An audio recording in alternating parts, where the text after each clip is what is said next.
रात के आकाश की गहरी नीलिमा में से प्रभात ने झांक कर देखा कि एक युवक तेजी के साथ संकेत की तरह उठे हुए पर्वत की ओर चला जा रहा है। उसका हृदय समस्त संसार की गति से संप्रदित था।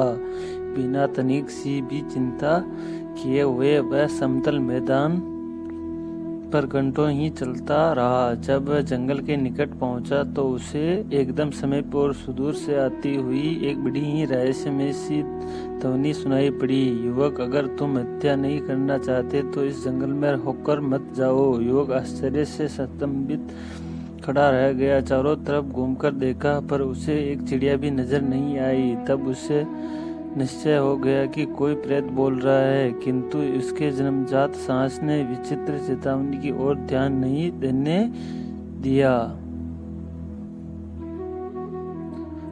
पर उसने अपनी चाल जरा धीमी जरूर कर दी और बिना किसी भय के अपने रास्ते पर चल दिया। संज्ञा उसकी जागृत थी और राह में मिलने वाले किसी भी अज्ञात शत्रु का सामना करने के लिए पूरी तरह से सतर्क भी।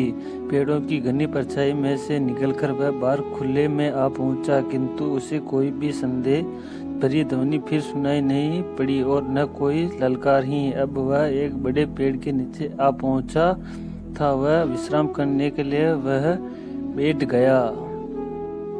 उसकी आंखें अपने सामने पड़े हुए बड़े मैदान पर तिरछे हुए पर्वत की उस नग्न और सुरेख चोटी तक पहुंची जो उसका गंतव्य थी। पर उस स्थान से वह उठे कि दोबारा वही भेद भरी सुनाई पड़ी, एकदम समीप से, एकदम सुदूर से आती हुई कप या कहीं अधिक गंभीरता के साथ, युवक, इस मैदान को पार मत कर जाना अगर अपनी मातृभूमि पर आफत नहीं बुलाना चाहते हो तो। इस बार युवक के स्वाभिमान ने उसे कोई परवाह नहीं करने दी और स्वयं उस अर्थहीन तथा मूर्खतापूर्ण चेतावनी पर, जिसमें जैसे कुछ भेद भरा हो, मुस्कुरा पड़ा और तेजी से चल दिया। मालूम नहीं कि अशांति या आकुलता किसने उसके पैरों में गति भर दी थी।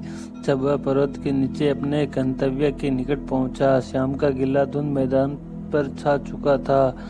पत्थर पर वह पूरी तरह से अपना पैर भी नहीं रख पाया था कि वह ध्वनि फिर गूंजने लगी, एकदम समीप से, एकदम सुदूर से, रहस्यमय, किंतु इस बार वह अधिक डरावनी थी। युवक, और आगे कदम मत रखो वरना मार डाले जाओगे। युवक जोर से हंसा और बिना जल्दबाजी या हिचकिचाहट से अपनी राह पर चलता ही गया।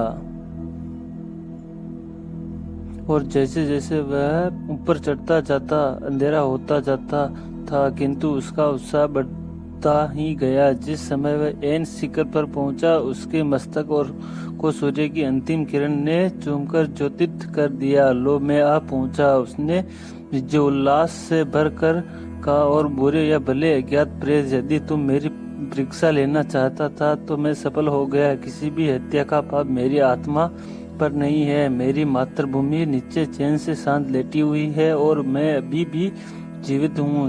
तू जो कोई भी हो, मैं तुझसे अधिक शक्तिशाली हूँ, क्योंकि मैंने तेरी आज्ञा का उल्लंघन करके अपने कर्तव्य का पालन किया है। हत्या कर डालूं कि मैं मैदान को पार करने से ही